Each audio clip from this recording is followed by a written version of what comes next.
let's go with the next phase, right? Okay.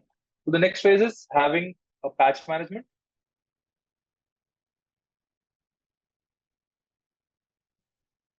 A vulnerability management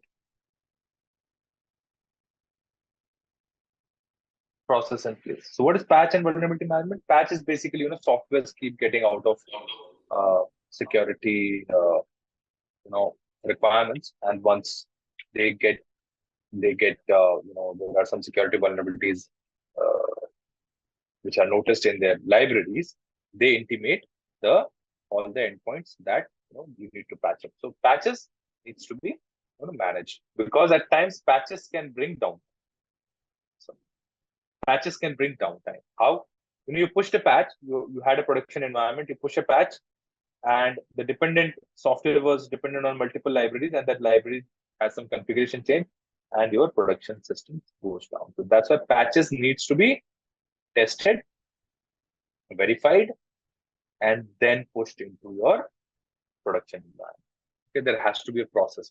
Similarly, towards vulnerability management, you see a vulnerability, you try to deduce whether that vulnerability is actually applicable. Okay, and then you test what you need to do to cover that vulnerability, and then you deploy. Because if you directly try to cover it on in your production system, it might go down.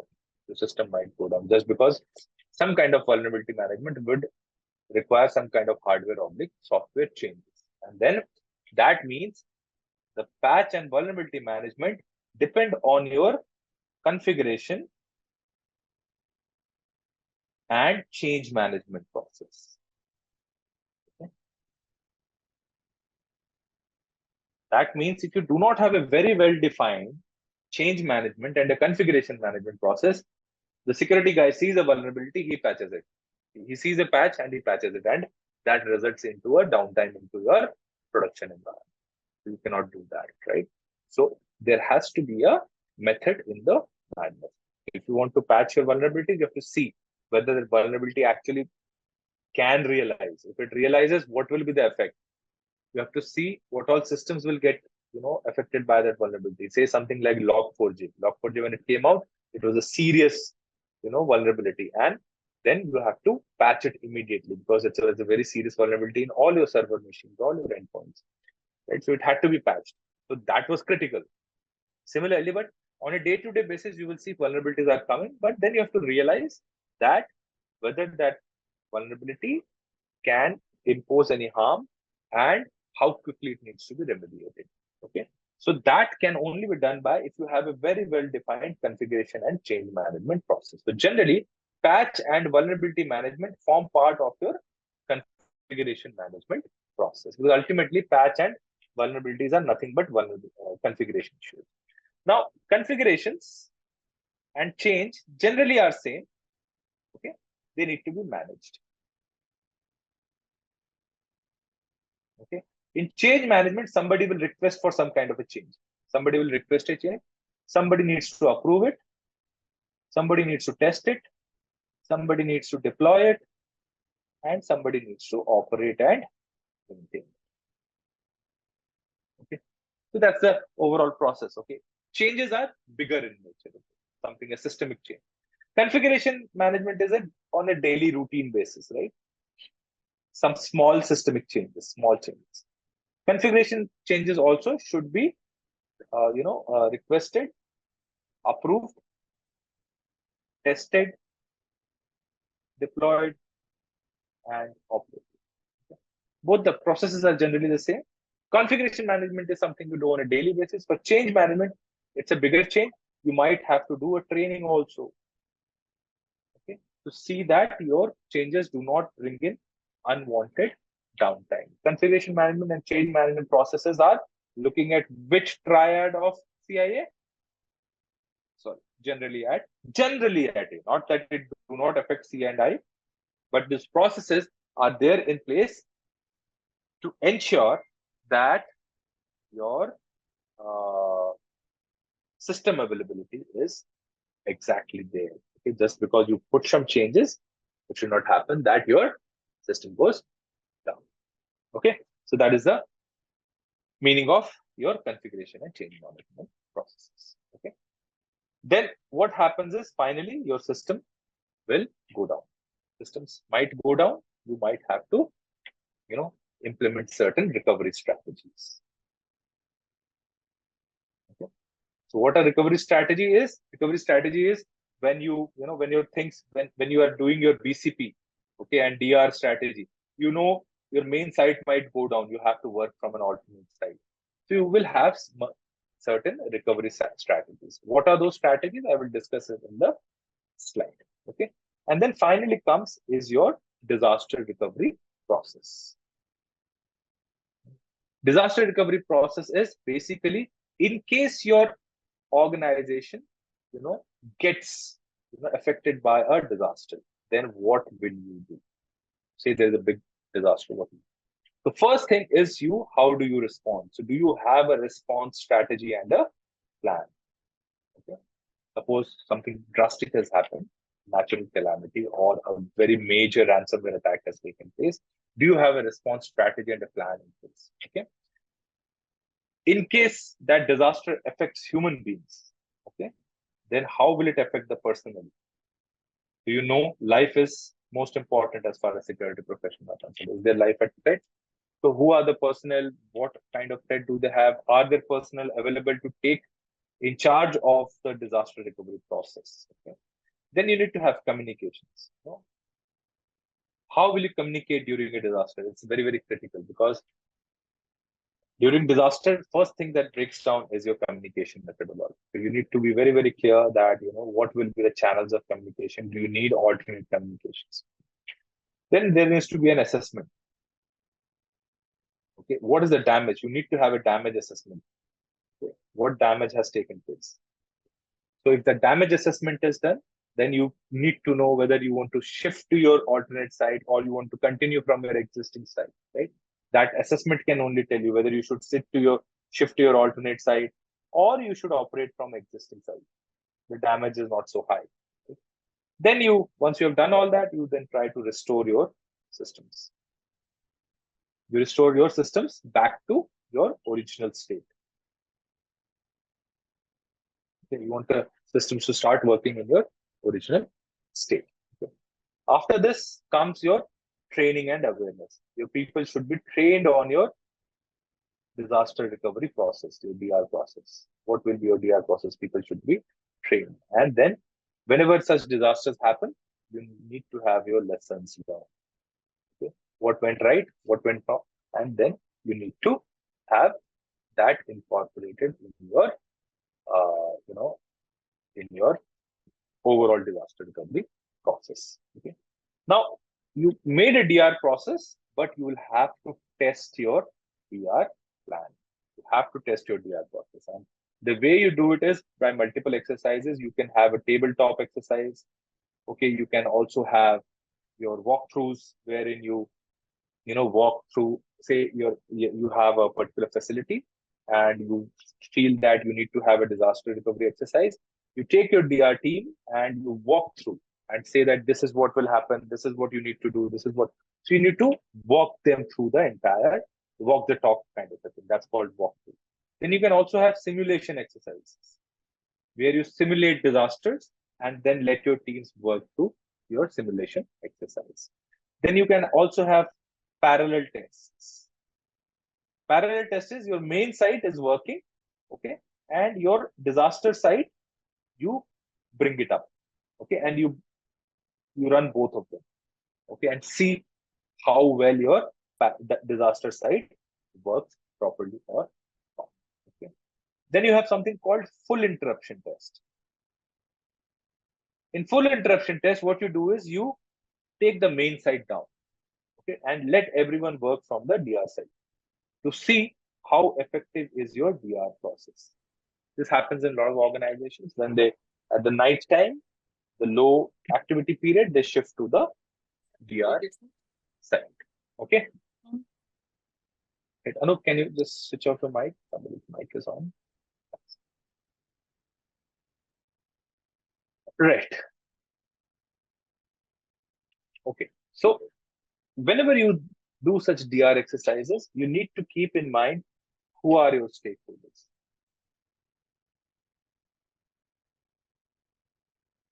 Now, what do you mean by stakeholders? Now, stakeholders, whenever you are in a disastrous situation, right, you might require help from multiple agencies.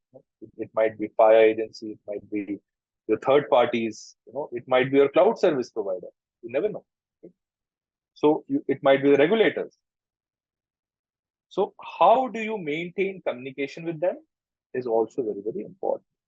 As a senior leadership, you need to know how do you maintain communication with your regulators and your third parties or your stakeholders. Stakeholders, even clients are your stakeholders. Say you get hacked badly, ransomware badly, what will be your PR policy? How will you communicate to the clients that something has gone wrong? Okay, and that is something which you need to have in your communication policy with stakeholders.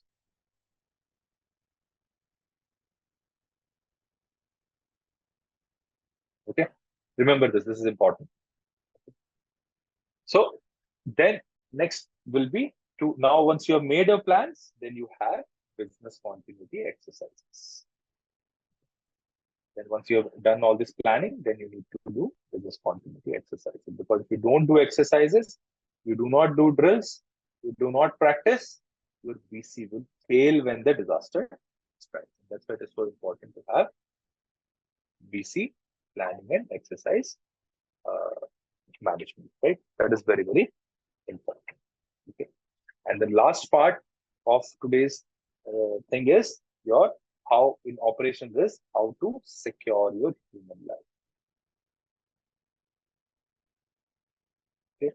Securing human life is also very, very important. Now, few things we have already seen in physical security domain and domain 3.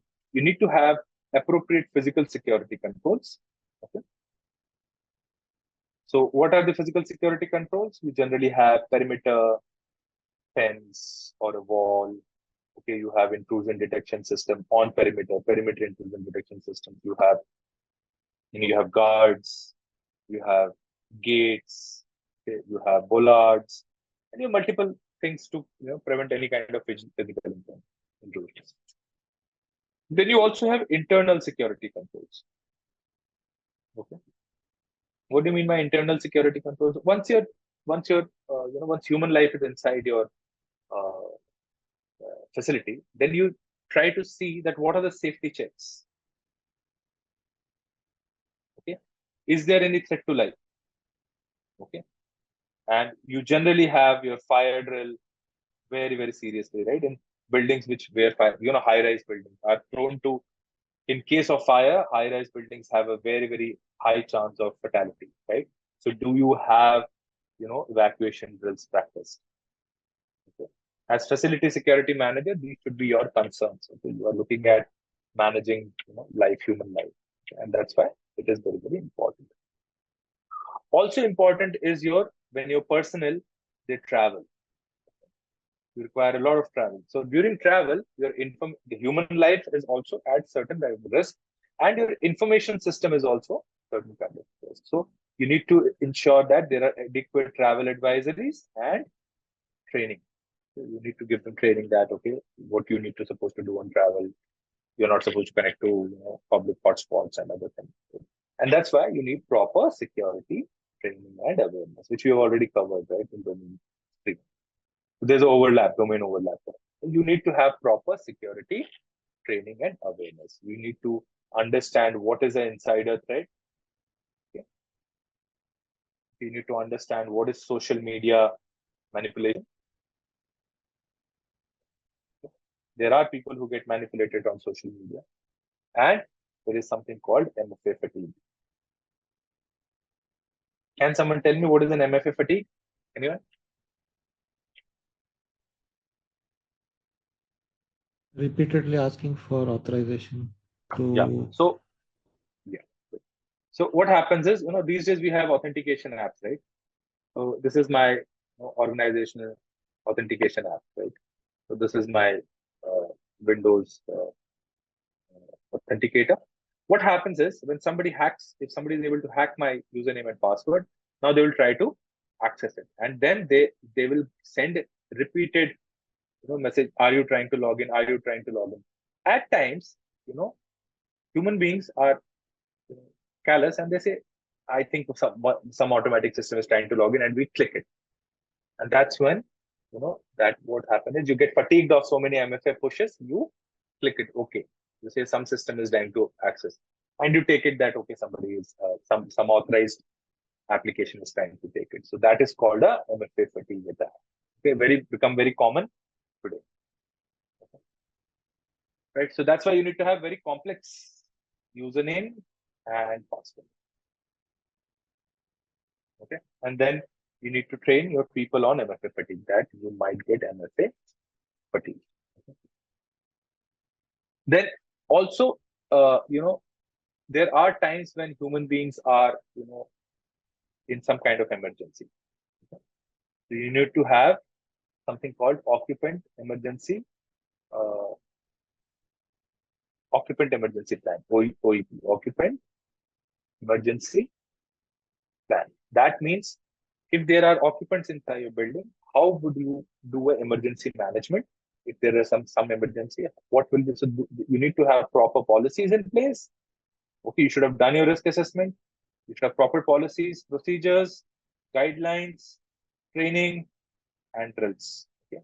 Unless you've done this, your OEP cannot be successfully executed. And that's why you hate your physical security guys who make you do repeated drills and evacuation processes. Okay.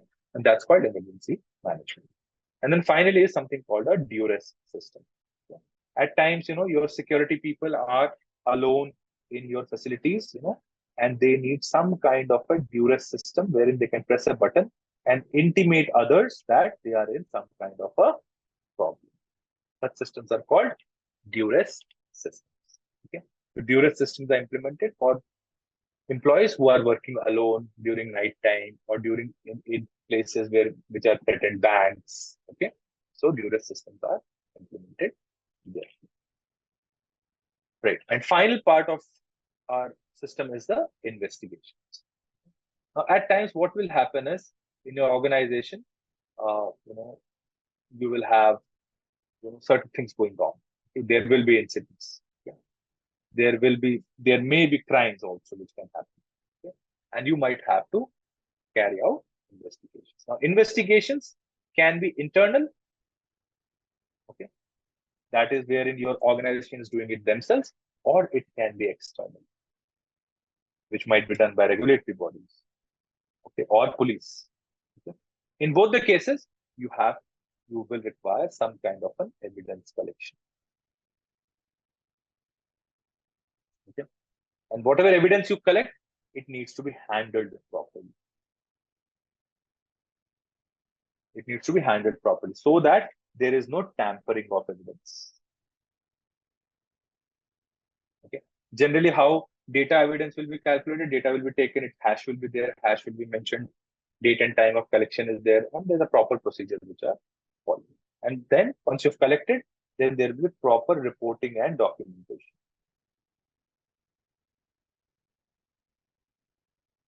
There will be proper reporting and documentation, wherein you will see what has been collected, who has collected it, what time.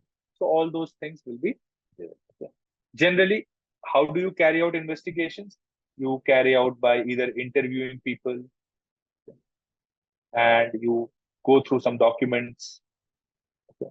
You might have, interview personnel, and you might go through documents. You might go through systems. Okay. You might go through system logs. So investigation are carried out in multiple techniques, right? Now, in information systems today, okay, we have now digital forensics. Okay. What is digital forensics? Digital forensics utilize certain tools to find out certain traces, oblique evidences. Okay. Like if some hacker has come in, to whose system he has come, where has he done privilege escalation? Okay, which network did he take? Which data did he access? And where did he, exfiltrate. So all these will leave footprints. Okay.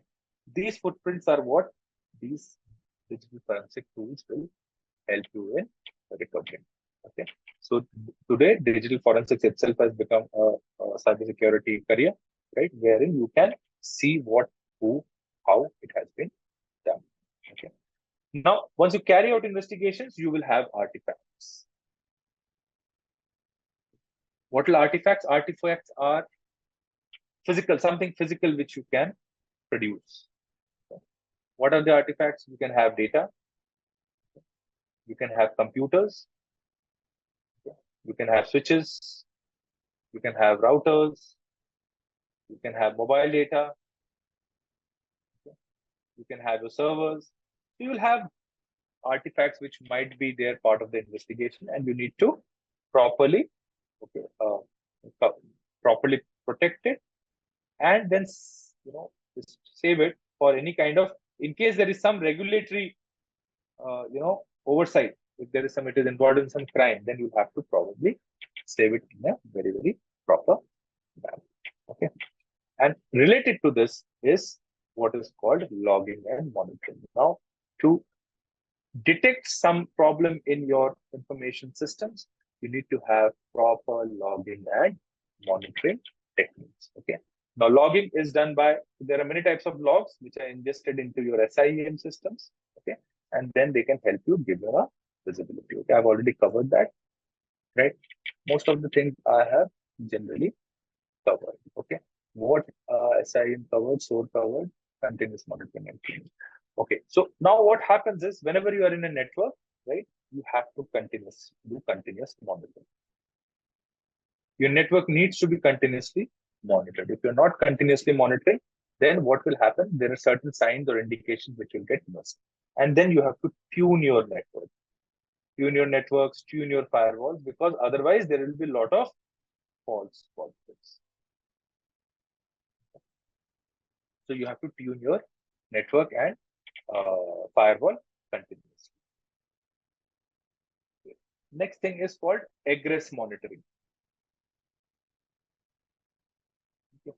With the help of your IDS, IPS systems, okay, SIEM, your firewall logs, okay, you can actually see whether some kind of egress is happening or not. That means data is being exfiltrated out of your network or not. Carrying out this correlational activities is called egress monitoring. Okay, right. Then there is something called log management. You will have a lot of logs to manage from so many devices. So your logs will continuously come from endpoints into your SIEM systems, and then you need to push those logs into some kind of a storage. At times, logs also carry some security classification. So you might have to store your logs in a same security classification as the data itself, whose logs it is. You might your logs might be coming from some secret system, so you might have to save it. So log management also, it becomes a critical task when you are operating your security. Okay, and finally, you need to have your threat intelligence. Okay, now security operations is incomplete if you do not know what your enemy is doing. Okay, that means you constantly need to know data about your enemy. You need to know what your enemy is doing. So if your enemy wants to attack you, you need to have eyes on your enemy, and that is called threat intelligence. Now, in the digital space, you do threat intelligence through something called threat feeds. Okay, there are many threat feeds available. Okay, just try it any threat intelligence platform. They continuously, monitor the internet space and tell what are the threats which are emanating right now. What are the threats which are developing? What are the common attacks which are taking place? Okay, and they give out their tactics, techniques, and procedures. They also give file hashes. what kind of files and malware will use. You can use this file hashes and come inside your network and check for any kind of threat which is there. And that process is called threat hunting. That means you are aware of the threat, you have intel on him, and now you are hunting for that threat inside your network. This process is called threat hunting. Okay. And one last part which I should cover is something called user behavior analytics or user endpoint behavior analytics. Okay. User behavior analytics is, these days users are become very smart. They are started to buying keyboard activity software. Okay, you install the software and your organization will think you are working. It will keep doing some keystrokes and your organization will feel, okay, his keyboard is alive, that means he's working. Okay. Yesterday only somebody got thrown out, right? An Australian company. No, it's not key logging. Key logging is different. Key logging is I'm putting a software to see, uh, that what am I pressing. UBA, okay, is what is user doing on its laptop. Key logging will be one of the ways, right? Key logging would be one of the, whether I'm pressing the keys or not, right? It might also be movement of mouse. It might also be what all files am I opening, how many words per minute I have typed. So now users have become smart. They bought a software and put them there which simulates key activity, right? So that is called user behavior analytics. Okay. You're trying to see whether user is doing, now from security perspective, you're trying to see what all security violations is a user doing on your endpoint. Okay. Is he accessing some unwanted websites? Is he downloading files which is not supposed to? And UEBA can help you. Generally, UEBA comes bundled inside your mobile device management software. Okay. And this is called user endpoint behavior analytics.